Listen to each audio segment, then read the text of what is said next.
താൻ കഴിച്ചോ? ഇല്ല. രാവിലെ മുതൽ അബി ഇന്ന് വരുന്ന മനസ്സിലിരുന്ന് ആരോ പറയുന്ന പോലെ. അതുകൊണ്ട് ഒരുമിച്ച് കഴിക്കാൻ നേരത്തെ കാത്തിരിക്കായിരുന്നു. എന്നിട്ടെന്താ എനിക്ക് മാത്രം വിളമ്പിയത്? ഞാൻ കഴിച്ചോന്ന് അബി ഇപ്പോഴല്ലേ ചോദിച്ചേ? ആ അത് ശരി. അയ്യോ അബി, ഞാൻ വിളമ്പിക്കോളാം. അബി ഇരിക്കേ. വേണ്ട, ഇന്ന് മാഡത്തിന് ഞാൻ വിളമ്പി തരാം. ഞാൻ ഇല എടുക്കട്ടെ? അയ്യോ വേണ്ട, ഞാൻ വിളമ്പിക്കോളാം. ഞാൻ വിളമ്പിക്കോളാന്നേ. പറയുന്നതും കേട്ടാ മതിയല്ലോ. മാഡം ഒന്ന് സമാധാനപ്പെട്. എന്നിട്ട് ഇങ്ങ് വാ, ഇങ്ങ് വന്നേ. അബി ഇവിടെ ഇരുന്നു.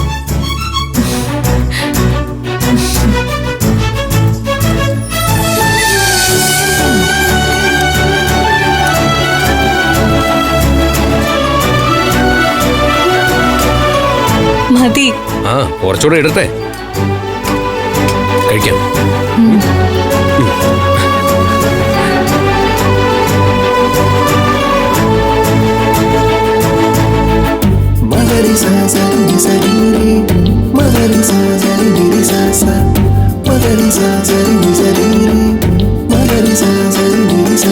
ഇങ്ങനെ ഒരുമിച്ചിരുന്ന് കഴിക്കുന്നതിന്റെ സുഖം ഒന്ന് വേറെയാ. വെറുതെയാണോ ഞാൻ കാത്തിരുന്നേ? നമ്മള് രണ്ടുപേരും വല്ലാതെ മാറിപ്പോയില്ലേ? എന്ത് മാറ്റം? നമ്മുടെ റിലേഷൻഷിപ്പ് ആദ്യമൊന്നും ഇങ്ങനെ ആയിരുന്നില്ലല്ലോ. ഇത്തിരി ഗൗരവമൊക്കെ ഉണ്ടായിരുന്നു. ആ ഗൗരവത്തിന് ഇപ്പോഴും കുറവൊന്നുമില്ല. അതല്ല അബി, കുറച്ചുകൂടെ സ്റ്റാൻഡേർഡ് ഉണ്ടായിരുന്നു. ഇപ്പോ ഇത്തിരി പൈങ്കിളി ആവുന്നുണ്ടോന്നൊരു സംശയം.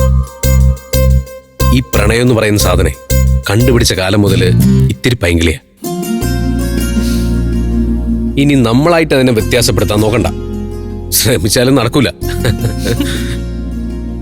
പ്രേമം എന്ന് പറഞ്ഞാലേ ഇങ്ങനെ തന്നെ ആയിരിക്കും. ഇത്രയും നാളും നമ്മൾ അതറിയാതെ പോയി. ചിലപ്പോ ആയിരിക്കും. എന്റെ കാര്യം പറഞ്ഞ 12-ാം വയസ്സിൽ തുടങ്ങിയ പോരാട്ടോ ജീവിതത്തോട്. അനിയത്തിമാരെ നന്നായി വളർത്തണം എന്നുള്ള തത്രപ്പാടിൽ പ്രണയമൊന്നും മനസ്സിന്റെ 7 അയലത്തോടെ പോലും പോയില്ല. അതിനൊന്നും സമയവും കിട്ടിയില്ല.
അത് ശരി, അബി ഇവിടെ വന്നിക്കാണോ?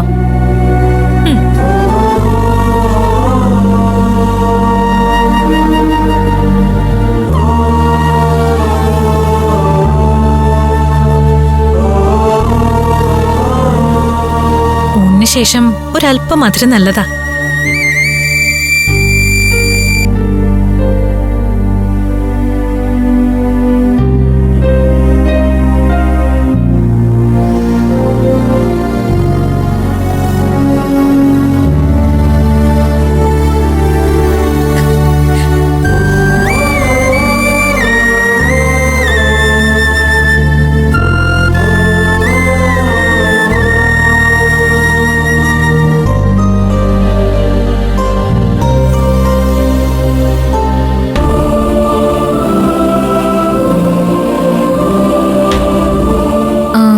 എന്തേ പാലോചിച്ചത്? ഒന്നുമില്ല. എന്നാലും ഞാനൊന്ന് കേട്ടോട്ടെ, പറ. ഇതുപോലൊരു മുട്ടായി പോലും നമ്മുടെ രണ്ടുപേരുടെ അച്ഛന്മാര് നമുക്ക് വാങ്ങി തന്നിട്ടില്ല. അതാണ് നമ്മൾ തമ്മിലുള്ള ഏറ്റവും വലിയ സിമിലാരിറ്റി എന്ന് എനിക്ക് തോന്നുന്നു. ഇന്ന് അപ്പിയുടെ വന്നത് മുതൽ ഞാൻ ശ്രദ്ധിക്കുക. മുഖത്ത് എന്തോ ഒരു സങ്കടമുണ്ട്. എന്താ വിഷമം? താൻ കൃത്യമായിട്ട് മനസ്സിലാക്കുന്നുണ്ടല്ലോ എന്നെ.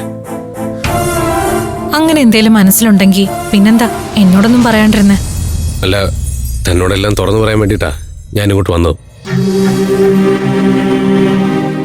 എനിക്ക് ജന്മം തന്നയാൾ, അയാളെ അച്ഛൻ എന്ന് വിളിക്കാൻ എനിക്ക് ഒരിക്കലും ആവില്ല.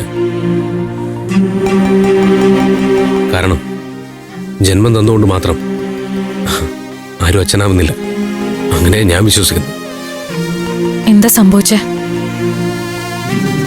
അയാള് ജയിലിൽ നിന്ന് ഇറങ്ങി ഇന്ന് വീട്ടിൽ വന്നിരുന്നു. ഫ്ലവേഴ്സ് ഒരുക്കുന്ന കാഴ്ച വസന്തം യൂട്യൂബിൽ പ്രേക്ഷകർക്ക് ലൈവായി കാണാം. ഫ്ലവേഴ്സ് കോമഡിയിൽ ജോയിൻ ചെയ്യൂ, ആസ്വദിക്കൂ.